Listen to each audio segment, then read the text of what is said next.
तो स्वागत है गाइज आपका माइनस सम गेम में। तो अगर आप इस गेम में कूद गए हो तो अब इस गेम को कैसे खेलना है और कैसे जीतना है ये भी सीख लो। और आपकी इस जर्नी में ये वीडियो आपको काफ़ी हेल्प करने वाला है। तो आज के इस वीडियो में हम मास्टर करने वाले हैं डिमांड एंड सप्लाई को।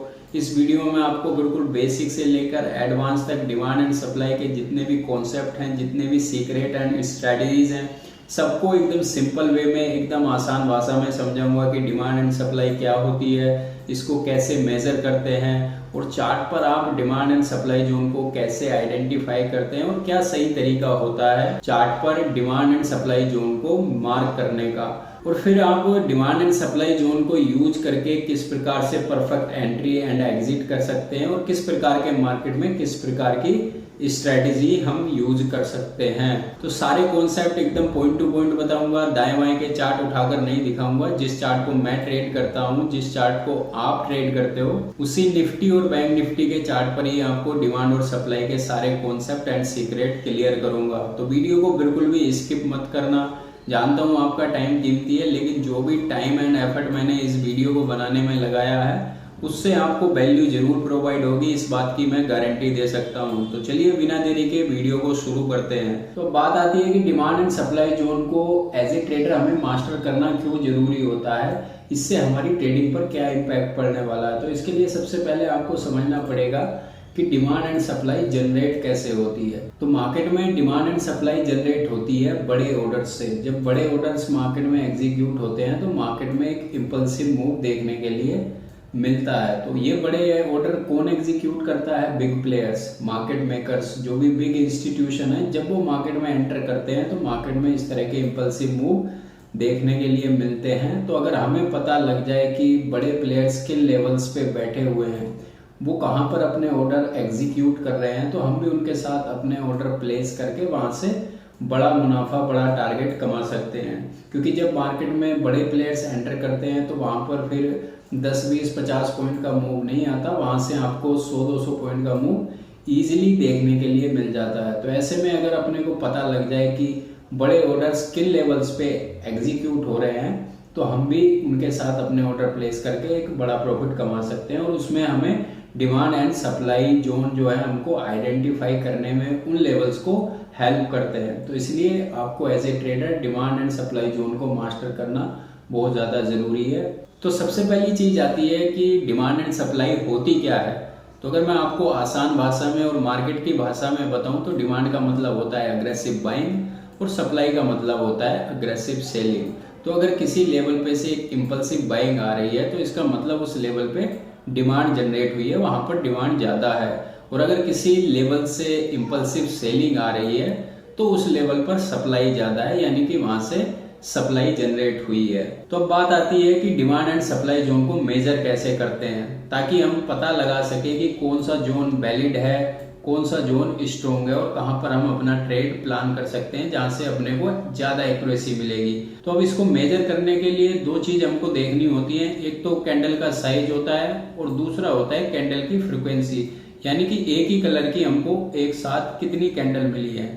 तो अगर आपको कहीं पे 3-4 कैंडल एक ठीक ठाक साइज के आपको एक साथ मिल जाती है तो उसको हम as a valid supply zone या डिमांड जोन कंसीडर कर सकते हैं। तो अगर आप यहाँ पर देखोगे तो अपने को 1, 2, 3 कैंडल अपने को रेड कलर की मिली है और जिनकी जो है साइज भी काफी ठीक ठाक है। तो इसको हम एक वैलिड सप्लाई जोन कंसीडर कर सकते हैं। ये एक स्ट्रॉन्ग सप्लाई जोन की तरह काम करेगा और प्राइस अगर वापस यहाँ पर आता है तो उसके चांसेस काफी ज्यादा हाई हो जाते हैं वापस से नीचे जाने के। तो अब बात आती है कि हम चार्ट पर कैसे आइडेंटिफाई करें डिमांड एंड सप्लाई जोन को और क्या सही तरीका होता है चार्ट पर डिमांड एंड सप्लाई जोन को मार्क करने का।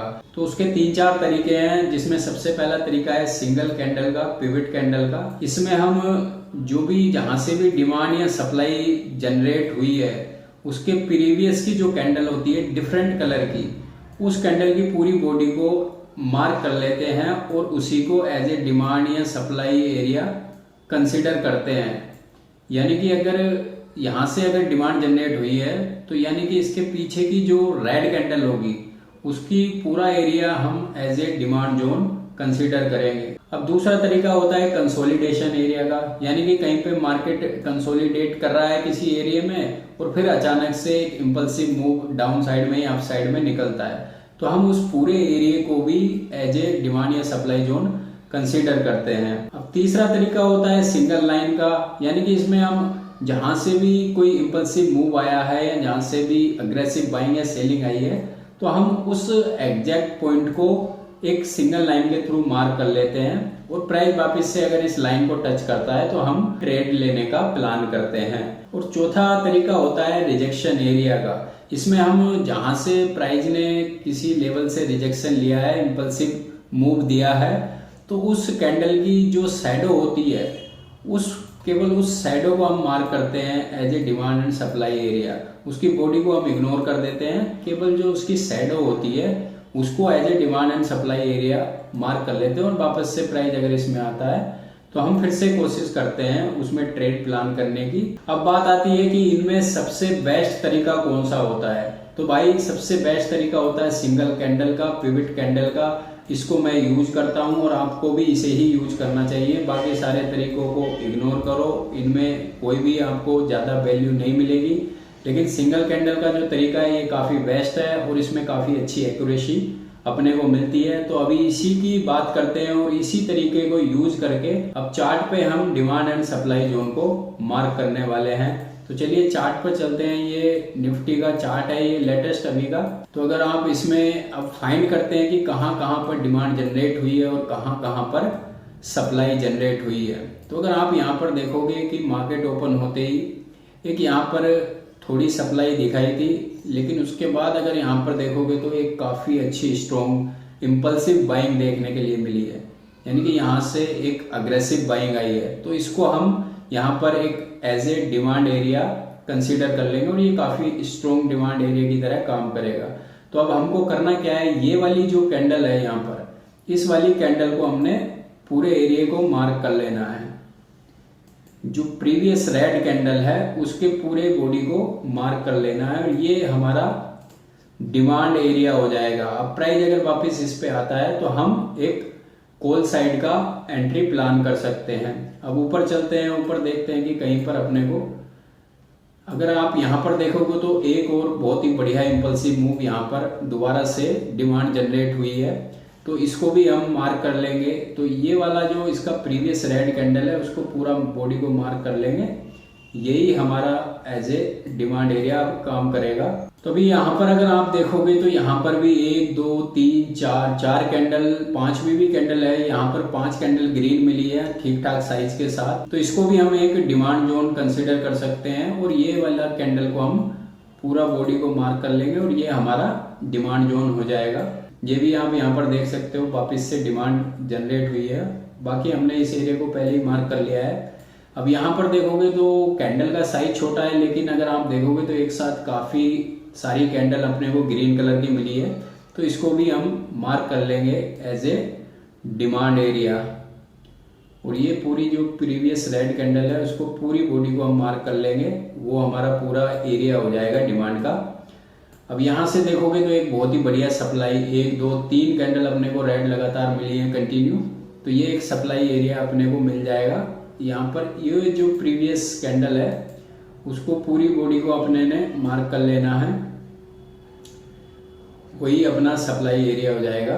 और यहाँ पर एक देखोगे तो दोबारा यहाँ पर पुल बैक लिया और उसके बाद नए सप्लाई यहाँ पर ऐड हुई है, तो इसको भी हम मार्क कर लेंगे सप्लाई एरिया। इस वाली कैंडल को, जो प्रीवियस ग्रीन कैंडल है उसको पूरा मार्क कर लेंगे। अभी आगे नेक्स्ट चलते हैं, अपने को कहाँ पर सप्लाई मिलती है। तो ये देखोगे तो यहाँ पर आपको 1 2 3 4 5 कैंडल रेड मिल गई और साइज काफ़ी अच्छा है कैंडल्स का, तो ये भी एक स्ट्रॉन्ग सप्लाई एरिया है, इसको भी मार्क कर लेते हैं। तो अब जैसा कि हमने चार्ट पे जो भी डिमांड एंड सप्लाई एरिया थे, जोन थे, उनको मार्क कर लिया है। अब बात आती है कि डिमांड एंड सप्लाई जोन को किस तरीके से हमने ट्रेड करना है, किस तरीके से परफेक्ट एंट्री एंड एग्जिट करना है और किस प्रकार के मार्केट में कौन सी स्ट्रेटजी को यूज करना है। ट्रेंडिंग मार्केट में किस प्रकार से हमने डिमांड एंड सप्लाई जोन को यूज करना है और साइडवेज मार्केट में हमें किस प्रकार से डिमांड एंड सप्लाई जोन को इस्तेमाल करना है।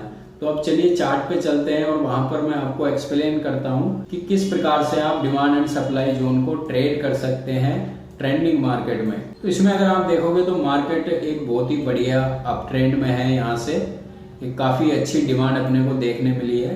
तो यहाँ पर हमारा काम क्या है कि जैसे ही मार्केट अप साइड में जा रहा है, डिमांड एरिया में जा रहा है, तो जहां जहां भी करेक्शन आ रहा है और फ्रेश डिमांड जहां पर जनरेट हो रही है उनको हमने मार्क करते चलते रहना है। उन एरियाज को हमने as a demand area mark करते हुए चलते रहना है। तो हमने सिंपली क्या करना है, अगर मार्केट में जैसे ही कोई करेक्शन आता है या कोई रिवर्सल आता है और वो जैसे ही फर्स्ट अपना जो भी फर्स्ट डिमांड जोन है उसको हिट करता है, तो वहां पर हम एक लॉन्ग साइड का पोजीशन बनाएंगे। तो यहाँ पर अगर आप मार्केट को देखोगे तो मार्केट ये जो प्रीवियस डे की जो सप्लाई थी वहां से एक अच्छा खासा करेक्शन करता है।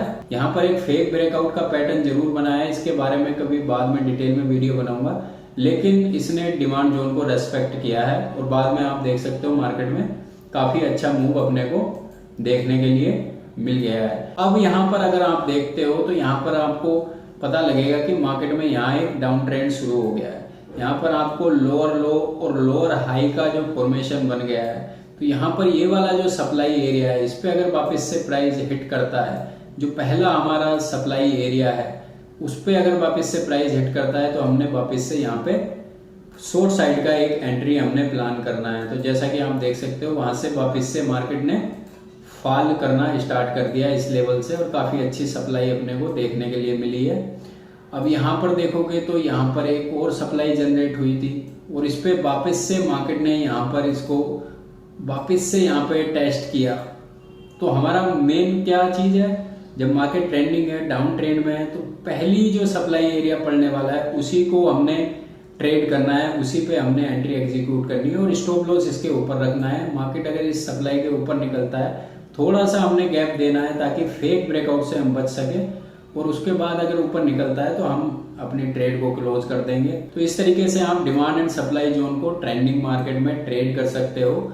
लेकिन एक बात का ध्यान और रखना है, अगर मार्केट ट्रेंडिंग है तो उसमें जो भी डिमांड एंड सप्लाई जोन आपने मार्क किए हैं तो उसमें एक डिमांड एंड सप्लाई जोन को सिर्फ एक बार ही ट्रेड करना है। तो जैसा कि हमें यहाँ पर एक बार इस डिमांड जोन से अपने को एक अच्छा एंट्री मिल गया था, तो अगर वापस से दोबारा इस जोन पर मार्केट आता है तो हमें इसमें एंटर नहीं करना है।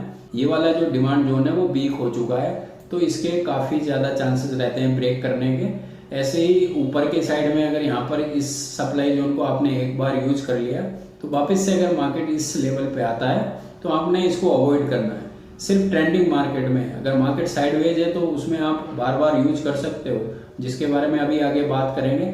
लेकिन ट्रेंडिंग मार्केट में आपने एक सप्लाई डिमांड जोन को सिर्फ एक बार ही यूज करना है, एक बार ही ट्रेड करना है। तो चलिए अब बात करते हैं कि साइडवेज मार्केट में आप कैसे ट्रेड करोगे सप्लाई एंड डिमांड जोन को।